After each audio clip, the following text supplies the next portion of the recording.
Ah, essa aula é referente à resolução de problemas por meio de busca, que é o capítulo 3 do nosso livro base, tá? Então, a agenda de hoje está definida em 5 tópicos. A gente vai ver algumas definições, vai falar sobre os tipos de problemas que podem ser resolvidos com esse tipo de agente. Vamos ver como é que a gente formula um problema utilizando o agente de resolução de problemas, falar um pouco sobre o espaço de estados, que é um conceito muito relevante para esse tipo de agente, e vamos falar sobre os algoritmos, tá? Então, na aula anterior do capítulo 2, nós vimos que a arquitetura geral de um agente inteligente é essa, de acordo com a figura, tá?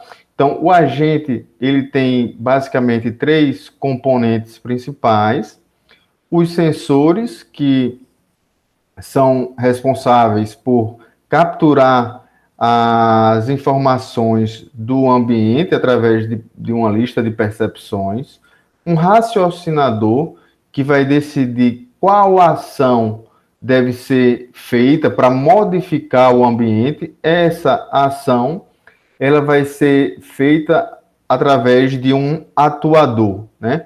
Então, essa era a arquitetura geral de um agente inteligente, independente do tipo, né? Na aula do capítulo 2, nós vimos alguns tipos de agentes inteligentes. Um deles foi o agente reativo, né? O agente reativo, ele utiliza como raciocinador as regras condição ação, certo? Então, nós vimos naquela aula que uma das limitações desse tipo de agente é que eles não funcionam em ambientes que existe um número muito elevado de regras, certo? E também, muitas vezes, é muito difícil você saber todas as regras, né? Então, essa era uma das limitações. E nós vimos que uma alternativa para substituir esse tipo de agente reativo era trocando esse mecanismo do raciocinador, das regras se então, por um tipo de agente que ele é baseado em objetivo. Lembram desse tipo de agente? Era o agente que nós chamamos aqui de agente de resolução de problema. Então, ele, ao invés de ter um conjunto de regras, se então, para definir qual ação ele vai tomar, ele, na verdade, vai utilizar um mecanismo de busca, que vai escolher, dentre as ações possíveis, aquela que leva ele mais próximo do seu objetivo, certo? Então, com isso, ele passa a ter mais autonomia, certo? Então, nós modificamos aqui a arquitetura geral e a arquitetura do agente reativo para o agente de resolução de problemas. Então, o agente de resolução de problemas, ele vai decidir o que vai fazer baseado no seu objetivo. Então, dentre as várias opções de ações que ele tem, ele vai decidir qual a que é mais próximo do objetivo dele, tá? Então, observe essa mudança na arquitetura e principalmente na troca do mecanismo do raciocinador, da arquitetura do agente reativo para o agente de resolução de problemas, tá? Então, esse mecanismo, esse processo de procurar a melhor sequência é chamado de busca, tá? Então, o agente, ele vai procurar, dentro de todas as ações que ele tem disponíveis, qual levará ele ao estado objetivo, tá? Então, observe que ele passa a ter o conceito de um objetivo para atingir e ele vai escolher qual ação leva melhor, direciona ele para aquele objetivo. Então, esse processo de escolher qual sequência de ações é chamado de busca, tá? Então, dois pontos extremamente relevantes quando a gente está trabalhando com agentes de resolução de problema é a formulação do objetivo, né? Uma vez que a gente disse, ó, em vez de utilizar a regra se então como um agente reativo, um agente de resolução de problema, ele tem um objetivo. Então, a primeira etapa, quando a gente vai trabalhar com esse tipo, ou vamos projetar esse tipo de agente, é como nós vamos formular esse objetivo. Então, dois pontos são muito importantes nessa tarefa. O primeiro, a formulação do objetivo, ela vai depender do estado atual e da medida de desempenho. O que é o estado atual? Imagine que o conceito de estado é uma fotografia do ambiente, é como o ambiente está naquele momento. E vocês lembram o conceito de medida de desempenho na aula passada? Alguém lembra qual é o conceito de medida de desempenho de um agente? Não é pelo aquele PIS, o PAS, onde o P seria... A performance, que é a medida de desempenho. Mas o que é a medida? Desempenho é como ele... Isso, é como ele mede o sucesso, ou quão preciso, quão bem foi feita a tarefa, sim. Tipo assim, o quão próximo do objetivo dele, ou, né, de correto ou bom, aquele agente para resolver. Perfeito. Não, você falou a palavra exata, perfeita, que ele vai medir o sucesso do agente, né? Então, observe, para a gente formular, já que esse tipo de agente, ele é um agente que é baseado em objetivos, a gente precisa ter o estado atual e uma medida de desempenho. O estado atual é a fotografia do ambiente naquele momento. A medida de desempenho é uma forma de mensurar o sucesso dele, o quanto ele está tendo sucesso naquela tarefa. Eu não sei se vocês recordam, mas na aula passada a gente tinha visto que não existe uma única medida de desempenho, né? Essa medida de desempenho, ela vai depender do problema, né? Então, mas sempre que nós formos trabalhar na formulação do objetivo, a gente vai trabalhar com esses dois conceitos, o conceito do estado atual e a medida de desempenho. Mais na frente a gente vai ver exemplos que nós vamos conseguir materializar esses dois conceitos, tá? Então, depois da formulação do objetivo, quando a gente trabalha com agentes de resolução de problemas, a próxima etapa é a formulação do problema, tá? Então, a ideia dessa etapa de formulação do problema é bastante abstrata, que, na verdade, é um processo onde você vai decidir quais ações você vai considerar como sendo viáveis para o teu agente e quais são os estados possíveis, dado o objetivo que você elaborou anteriormente, tá? Então, primeiro, quando a gente vai trabalhar com esse tipo de agente, a gente precisa formular o objetivo baseado no estado atual e numa medida de desempenho, e depois formular o problema, que é quais ações e estados vamos considerar na resolução desse problema, tá? Então, são esses dois itens que nós vamos ver mais à frente, exemplos instanciados desses conceitos, tá?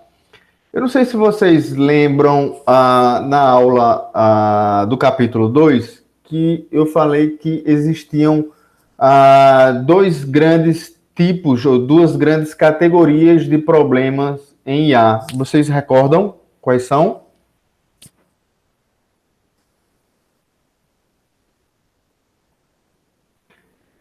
Pergunta, professor?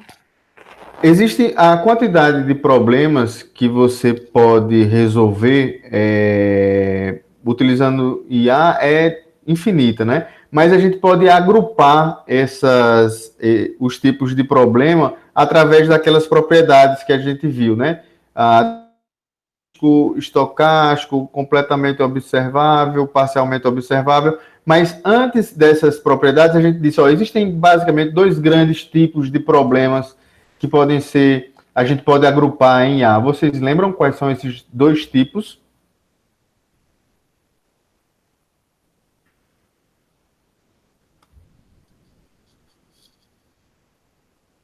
Ok. Eu acho que uma era questão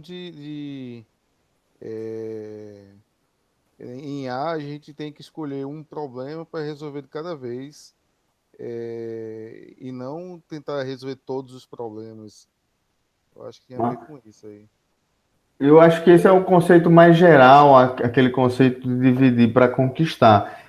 Em A, a gente diz que existem basicamente duas grandes categorias, que eram os mini mundos ou mini problemas e problemas do mundo real. Estão lembrados? Eu acho que alguém falou aqui no chat. Não, Jorge. O Jorge colocou supervisionado e não supervisionado são os tipos de aprendizagem. Era basicamente essas duas grandes categorias, né, de classes de problemas. Os mini mundos ou os mini problemas e problemas do mundo real. O que seriam esses mini problemas ou mini mundos que a gente viu naquela aula? Eles se destinam a ilustrar problemas, certo? Então, eles tendem a ter uma descrição concisa e exata do problema. Então, isso significa que ele pode ser usado com facilidade por diferentes algoritmos com a finalidade de comparar desempenho, de testar esses algoritmos. Então, eles são, digamos assim, toy problems, ou problemas controlados, que servem para que você possa explorar as características ou criar novos algoritmos e comparar o desempenho deles com algoritmos já existentes, tá? Aí, em relação a quais são as características dos mini problemas, que a gente viu isso na aula do capítulo 2. São os mais simples, os ambientes mais simples. É aquele ambiente determinístico, completamente observável, estático e discreto, tá? Então, essa é a característica do ambiente dos mini problemas, tá? Aqui tem um exemplo de um mini problema, o quebra-cabeça de 8 peças. Vocês brincaram, jogaram esse joguinho do quebra-cabeça de 8 peças? E é aquele que tem as figuras e fica desorganizado e uma figura é vazia, daí dá para mover as peças. Uhum. Joguei. Sim, sim.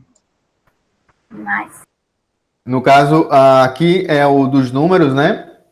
Você tem um tabuleiro, né? Com nove casas e uma das casas é vazia, né? Então você tem que mover o quadrado branco de forma adjacente e tentar colocar ou chegar num estado objetivo, né?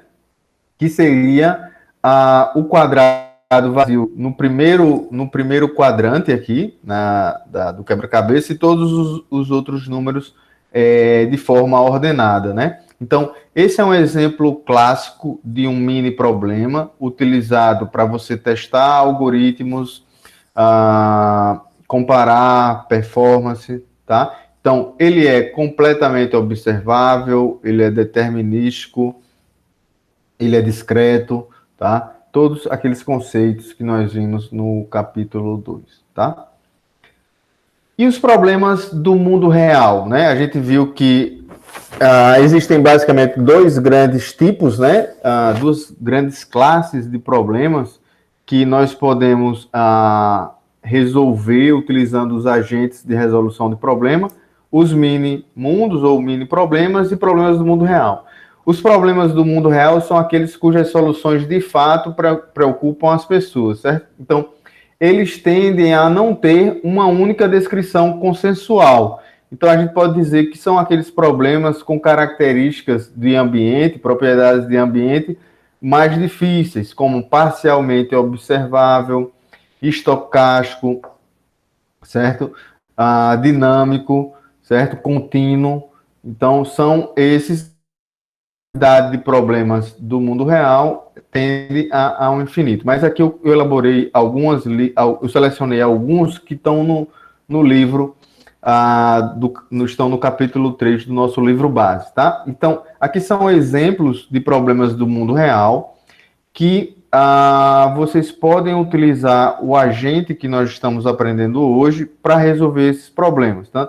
Então, tanto aquele mini problema do quebra-cabeça de 8 peças, vocês vão poder resolver utilizando o agente de resolução de problema, quanto esses problemas do mundo real, como um problema de roteamento, né? Que é encontrar a melhor rota de um ponto a outro, tá? Então, aplicações desse tipo de problema, a gente tem redes de computadores, planejamento de viagens aéreas, certo? Então, existem vários problemas de roteamento, né? Também temos o exemplo de um problema do mundo real, o problema do caixeiro viajante, né? O problema do caixeiro viajante é dado um conjunto de cidades dentro de um mapa. Você tem que visitar determinadas cidades e aí você tem que encontrar qual é o caminho que visita as cidades especificadas exatamente uma vez e num caminho mais curto, né? Esse é um problema clássico de resolução, que os agentes de resolução de problemas são aplicados. O outro são os problemas de layout VLSI, tá? Eu não sei se todos estão familiarizados, mas o problema de posicionamento de chips, dos componentes elétricos dentro de uma placa. Você tem que encontrar qual a combinação melhor que vai ocupar uma menor área possível dentro de uma placa para combinar todos os componentes, tá? Então, se você procurar aqui, vai encontrar VLSI, por exemplo, encontrar qual a melhor distribuição que ocupe menos área dos componentes dentro de uma placa. Isso é um problema do mundo real que pode ser utilizado, os problemas que o agente de resolução de problema pode ser utilizado para resolver, tá? Então, a gente falou que a primeira coisa que a gente tem que pensar quando está trabalhando com agente de resolução de problema é na formulação do objetivo e na definição do problema. Então, existem 4 itens que vocês, como engenheiros, vão ter que definir antes de começar a implementar um agente de resolução de problema, certo? Então, a primeira coisa que você vai fazer é a definição do problema a partir de 4 itens, tá? Então, quais são esses itens? O estado inicial. Lembrando, o estado representa uma fotografia do ambiente. É como o ambiente está naquele momento, tá? Então, você precisa de um estado inicial, uma função sucessor. Essa função sucessor, ele vai dizer, dado um conjunto de ações, quais estados eu posso alcançar a partir dessa ação. Aplicando essa ação em esse estado, quais estados eu posso alcançar. Isso é definido a partir da função sucessor, tá? Além disso, você tem que definir um teste objetivo, que é como você vai medir o sucesso do seu agente, tá? Através de um teste objetivo. Esse teste, que vai utilizar alguma medida de desempenho, ele pode ser explícito, por exemplo, vamos supor que X seja o estado do nosso ambiente. Eu vou dizer X está em Petrolina, ou seja, pode ser explícito, ou X é igual a 2, X é igual a uma determinada matriz. Eu posso dizer que o teste objetivo ele é explícito ou ele é implícito. Ele é uma configuração, como, por exemplo, o checkmate no xadrez, tá? Além disso, nós temos também o conceito do custo do caminho.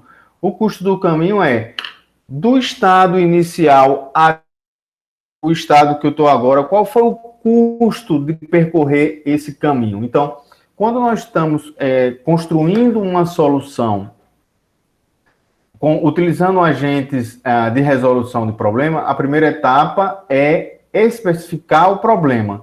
E o problema, ele é especificado a partir desses 4 itens: estado inicial, função sucessor, teste de objetivo e o custo do caminho, tá? A gente vai ver alguns exemplos ao longo da aula e a gente vai instanciar, mostrar para um determinado problema quem seria o estado inicial, quem seria a função sucessor, quem seria o teste objetivo, tá? Então, esse exemplo é um exemplo que está no livro, é um problema de roteamento, tá? O autor, ele diz o seguinte: imagine que você está de férias na Romênia, certo? Atualmente em Arad, certo? Então, você está na cidade de Arad, na Romênia. E o seu objetivo é estar em Bucareste. Então, você quer sair de Arad e chegar em Bucareste. Então, esse é o seu objetivo. Então, o teste objetivo seria um explícito, né? Se a cidade, o próximo estado é a cidade de Bucareste. Então, lembra que para formular o problema, a gente tem que considerar quais são os estados. Então, para esse problema, eu vou considerar que os estados são as cidades, tá? E as ações vai ser dirigir de uma cidade para outra. Então, encontrar uma solução é encontrar uma sequência de cidades, tá? Que começa de Arad e vai chegar até o nosso estado objetivo, que é Bucareste, tá? Então, quando a gente está trabalhando com agentes de resolução de problema, a solução é uma sequência de estados, tá? Aqui está o exemplo do mapa da Romênia. Eu peguei do livro, não sei se está... vocês conseguem visualizar bem?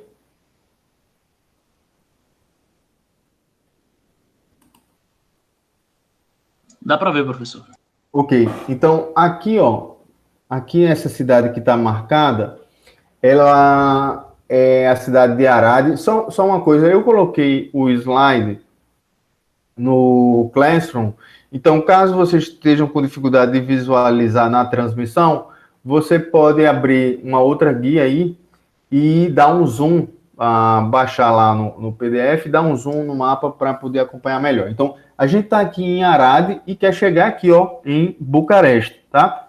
Então, o que é que a gente tem que levar em consideração quando a gente vai formular o nosso problema, tá? Então, em Arad, você vai ter a função sucessor, você vai ter o estado que você está e quais são os estados que ele pode acessar. Então, de Arad, quais são a função sucessor? Ela teria que retornar Zerinde, Timisoara e Sibiu, que são as 3 cidades que ele pode acessar.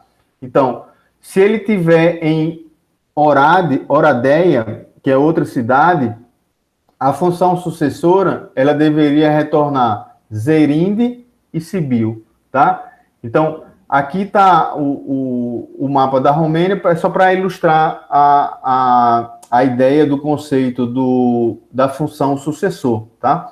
Então, se a gente for instanciar esse mapa, esse problema da Romênia, utilizando aqueles 4 componentes que são obrigatórios, a gente teria como estado inicial Arad, certo?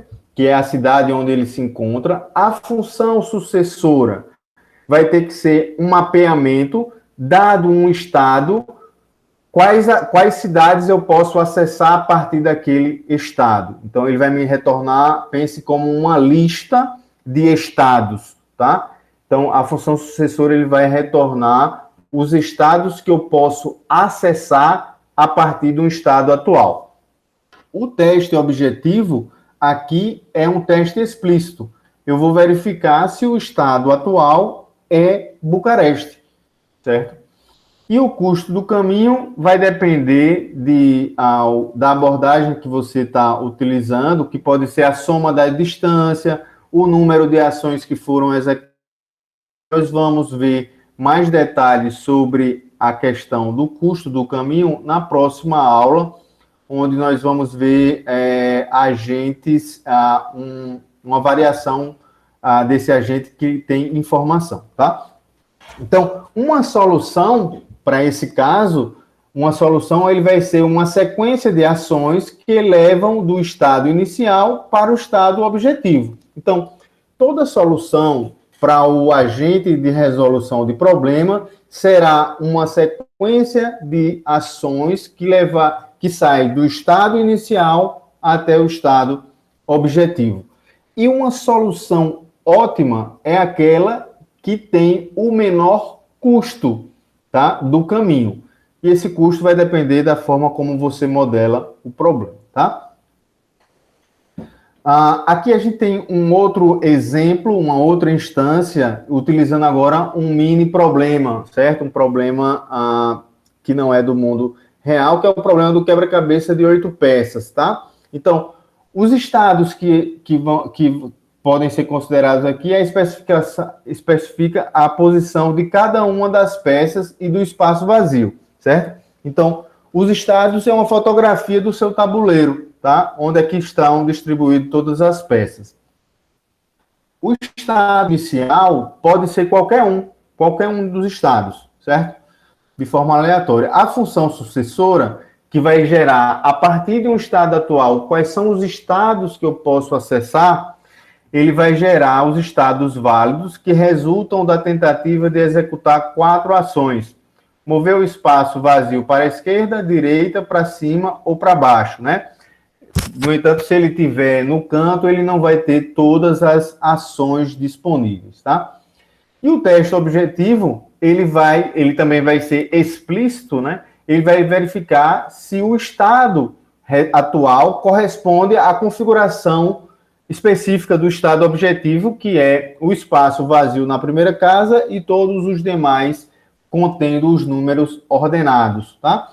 E aqui, para essa modelagem do problema, a gente está utilizando um custo do caminho, que é o custo de acessar um outro estado, como sendo unitário, certo? É o mesmo custo ir de um estado para o outro, tá? Então, observe que nós vimos aqui 2 exemplos de como instanciar a definição do problema, né? Lembrando que a definição do problema, ela vai ter os 4 elementos, o estado inicial, a função sucessora, o teste objetivo e o custo do caminho. Então, nós vimos a configuração da definição do problema para um problema de roteamento, do caso do mapa da Romênia. A gente está em Arad e quer chegar em Bucareste, a gente viu como instanciar cada um desses itens, e agora vimos um exemplo de um mini problema, tá? Alguma dúvida, pessoal, até agora?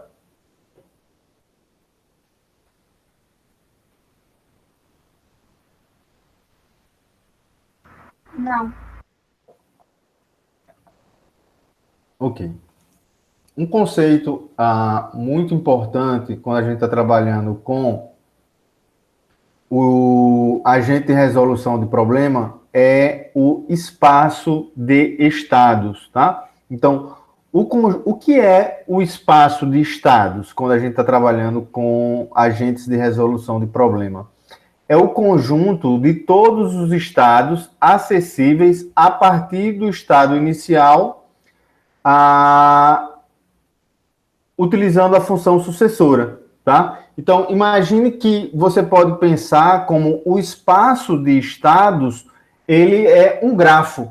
Ele é representado como um grafo onde os nós são os estados e os arcos, as arestas, são as ações. Então, voltando aqui, fica melhor ilustrado aqui no mapa da Romênia.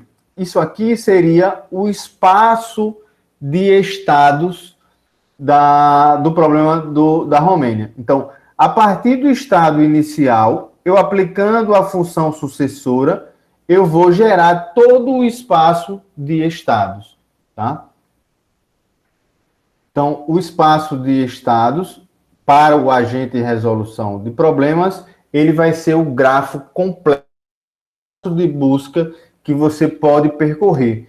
E como é que é gerado? Por exemplo, eu posso fazer uma pergunta, uma questão na prova, seria como gerar, como o espaço de estados ele é gerado. Então, ele vai ser gerado sempre a partir do estado inicial e da função sucessora. A partir disso, você consegue gerar todo o grafo, todo o espaço de busca representado pelo grafo, tá? Então, um ponto extremamente importante quando a gente está trabalhando com agentes de resolução de problema é o conceito de abstração, tá? O mundo real, tem muitos detalhes, né? Ele é muito complexo. Então, se você for levar em consideração todos os detalhes do mundo real na construção, na modelagem do seu problema, vai ser difícil você conseguir encontrar uma solução. Então, vocês vão precisar utilizar a estratégia de abstração, tá? Então, a abstração ele vai gerar uma representação com menos detalhes da representação real, certo? Então, por exemplo, um estado abstrato, ele representa um conjunto de estados reais, certo? Acho que fica melhor ilustrado, por exemplo, quando a gente fala das ações. Imagine aquele problema do mapa da Romênia, que a gente disse assim, as ações. Então, se a gente, voltando aqui no slide, as ações aqui, ela pode ser, estando em Arad, você pode ir para Zerinde, você pode ir para Timisoara, tá? Então, uma ação, quando a gente diz, a gente pode ir para Zerinde, a gente está abstraindo. Por quê? Você pode ir de carro, você pode ir de avião, você pode ir de metrô. Se você for de carro, você pode ir com o som ligado, ir com o som desligado, você pode dar carona para alguém. Existem diversas situações e detalhes do mundo real que você vai ter que abstrair para poder modelar o seu problema. Isso vai depender de cada problema. Não existe uma estratégia única, né, para poder definir como você vai fazer sua modelagem. Mas o que é importante vocês terem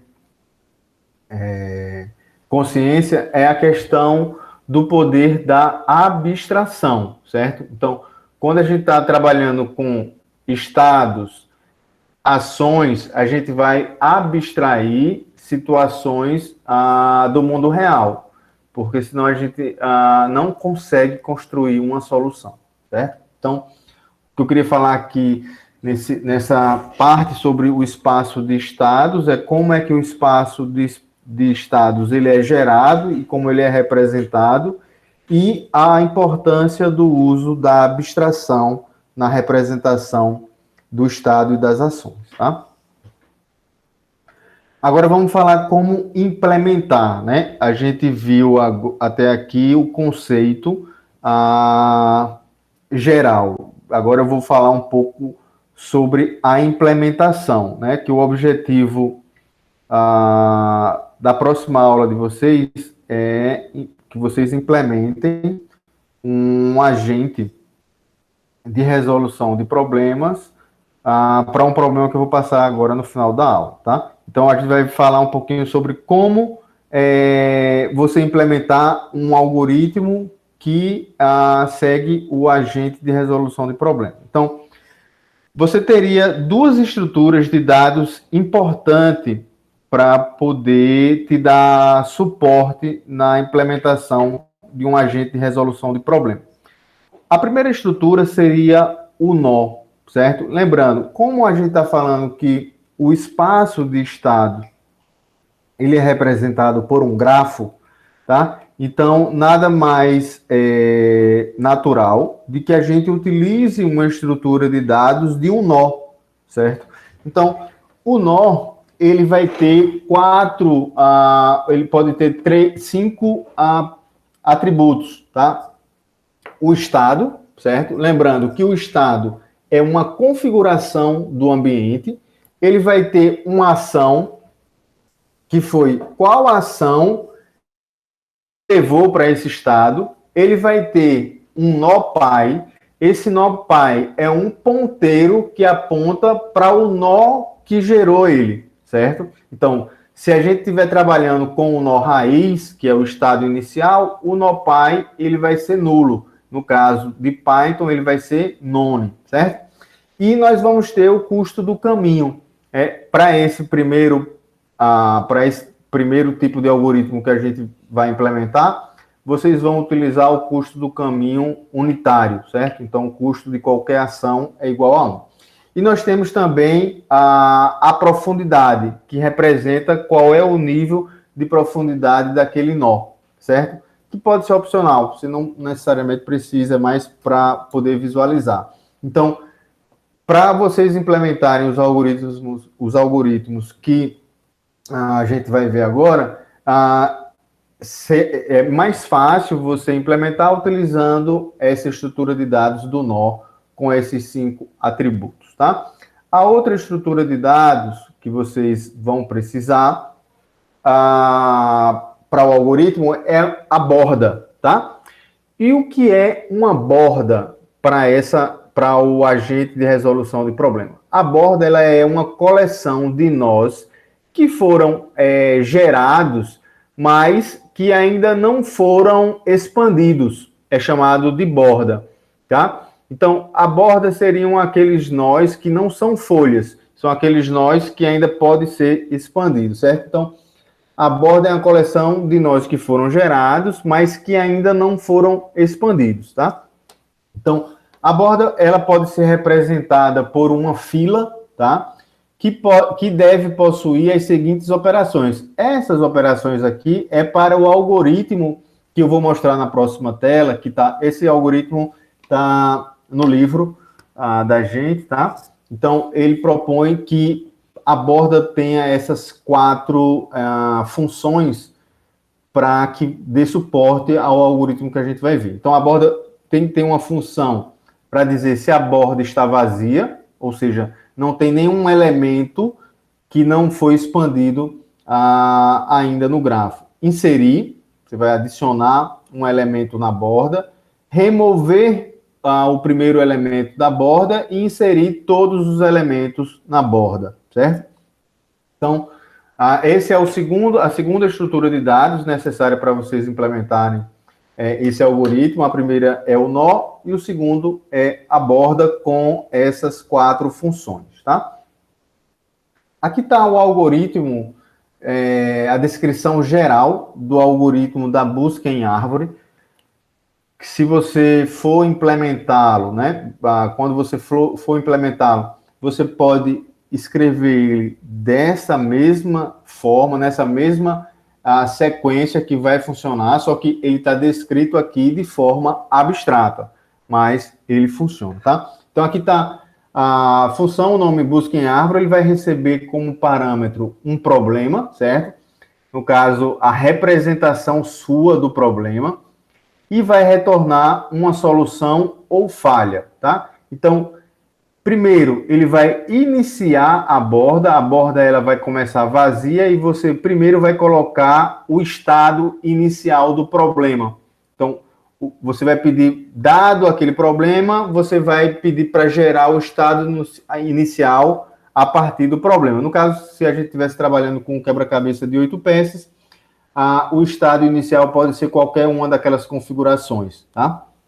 Depois você vai entrar num laço de repetição, certo?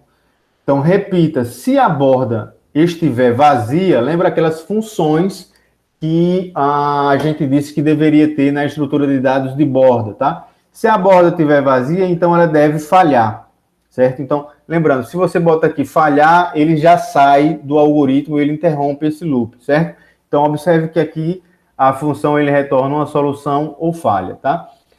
Se ele não falhar, ou seja, se a borda não estiver vazia, ele vai escolher um nó da borda e vai remover, tá? Então, a gente vai falar um pouquinho sobre essa atividade de escolher um nó da borda, lembrando que a borda tem os elementos que foram expandidos e ainda os elementos que estão na borda são os elementos que ainda não foram expandidos. Então, você escolhe qual é o elemento que você quer remover da borda e aí faz o que você escolheu da borda e removeu ele. É o estado objetivo, lembrando que o teste objetivo depende do problema, pode ser explícito ou pode ser implícito. Então, você vai verificar se aquele nó é o nó objetivo. Se for o nó objetivo, então ele vai retornar a solução, que vai ser o caminho que ele percorreu, tá? Se ele não retornar, ele vai executar a próxima linha, que vai ser expandir o nó, certo? Então, se esse nó que foi expandido não é o objetivo, ele vai aplicar a função sucessora para gerar novos elementos e vai incluir esses novos elementos na borda. E aí volta de novo para o início do laço. Então, ele fica nesse loop, tá? Então, essa é a descrição geral do algoritmo em árvore que vocês vão implementar para a próxima aula, tá? Vamos falar um pouquinho sobre a estratégia de busca, né? Eu falei sobre a forma como você escolhe qual elemento você vai remover da borda e vai poder fazer o teste. Essa atividade de escolher qual elemento você vai remover da borda é chamado de estratégia de busca. Uma estratégia de busca é definida pela escolha da ordem de expansão dos nós. Então, a forma como você vai explorar o seu espaço de estados é a ordem que você vai selecionar os elementos da borda. Ou seja, é a ordem da expansão dos nós. Certo? Então, se eu perguntar o que é uma estratégia de busca, utilizando o algoritmo de resolução de problemas, a resposta é a ordem de expansão dos nós, tá? Então, as estratégias, existem várias estratégias de busca. Essas estratégias de busca, elas podem ser avaliadas de acordo com 4 critérios, tá? O primeiro deles é a completeza. O que é que diz esse critério? O algoritmo sempre encontra uma solução, se ele existe. Então, se ele sempre encontra e não se perde, não fica preso em um loop infinito, o algoritmo ele é completo, certo? Outra característica que pode ser avaliada é a otimização. O que é a otimização? Esse algoritmo, ele sempre encontra uma solução ótima. Lembrando, o que é uma solução ótima? É aquela que tem o menor custo, tá? Então, dentre todas as sequências de estados que eu posso chegar ao estado objetivo, ele retorna aquela que é o custo menor, então ele é ótimo. Nós também podemos avaliar os algoritmos de busca do agente de resolução do problema com base na complexidade dele. Essa complexidade ela pode ser dividida em 2 vertentes, complexidade de tempo e complexidade de espaço. A complexidade de tempo, você vai medir o número de nós que foram gerados. Então, a quantidade de nós que foi inserido na borda, você consegue mensurar a complexidade de tempo. E a complexidade de espaço é o número máximo de nós que você tem que manter em memória. Então, isso você consegue medir a complexidade de um algoritmo de busca através da complexidade de tempo e da complexidade de espaço, tá?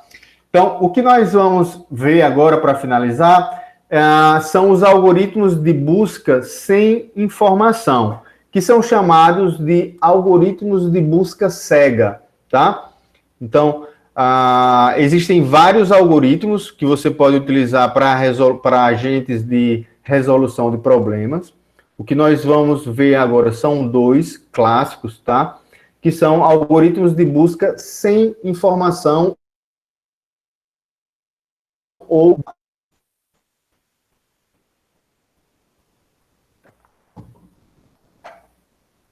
eles são chamados de busca cega porque eles são algoritmos que não usam informação, certo?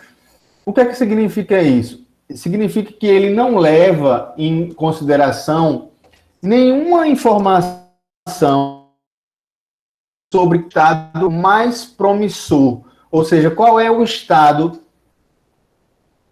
do meu objetivo, ou que tem o menor custo para que eu possa escolher. Então, dado várias ações, um algoritmo de busca sem informação, ele não leva em consideração o custo da ação para poder escolher o próximo estado, tá? A gente vai ver quais são as estratégias que a gente pode utilizar. E na aula que vem, nós vamos ver uma família de algoritmos chamada de busca com informação, certo? Então, esses algoritmos de busca sem informação, eles selecionam, eles usam como estratégia de busca apenas a ordem que eles estão na borda, mas não levam em consideração o quanto é mais promissor um estado do que outro, qual menor custo, certo? Então, existem dois tipos que nós vamos ver aqui na aula, que é a busca em extensão, certo? E a busca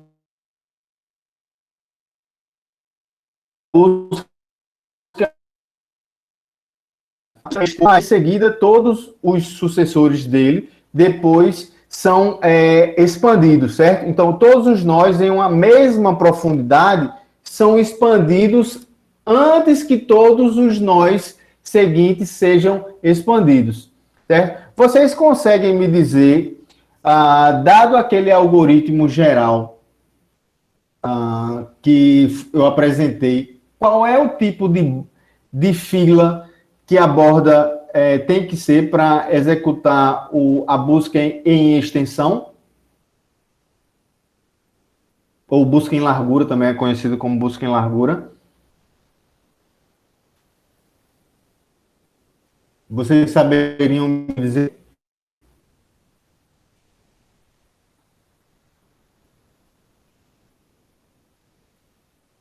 Pessoal?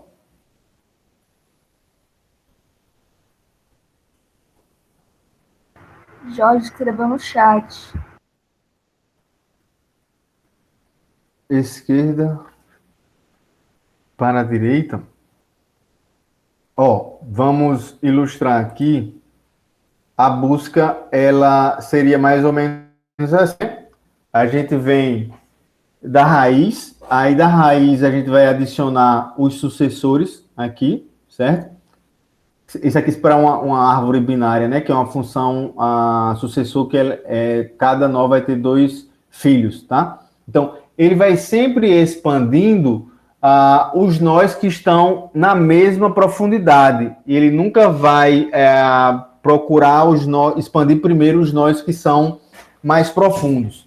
Então, isso significa que a borda, ela vai ser uma borda do tipo FIFO. O primeiro a entrar na borda é o primeiro a sair, tá? Então, quando a gente vem aqui para o algoritmo, que a gente colocou o algoritmo geral,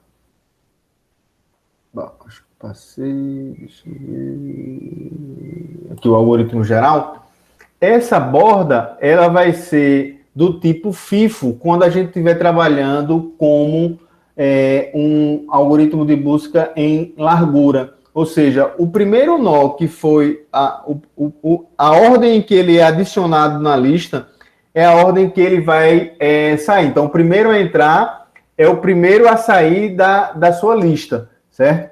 Então, observe que para o mesmo algoritmo, a gente vai conseguir fazer ele com a busca em largura ou busca em extensão e em busca em profundidade. Só que na busca em profundidade, os nós vão ser expandidos, ele vai primeiro expandir os nós que são mais profundos, certo? Então, a lista, a fila, ela vai ser do tipo LIFO, certo? O último a entrar é o primeiro a sair da borda. Então, ele vai fazer a busca em profundidade. O mesmo algoritmo que eu mostrei para vocês, ele vai executar tanto a busca em extensão quanto a busca em profundidade. O que vai mudar é a forma como você utiliza a borda. Se a borda for do tipo FIFO, ele vai ser uma busca em largura. Se a borda for do tipo LIFO, ele vai executar a busca em profundidade, tá?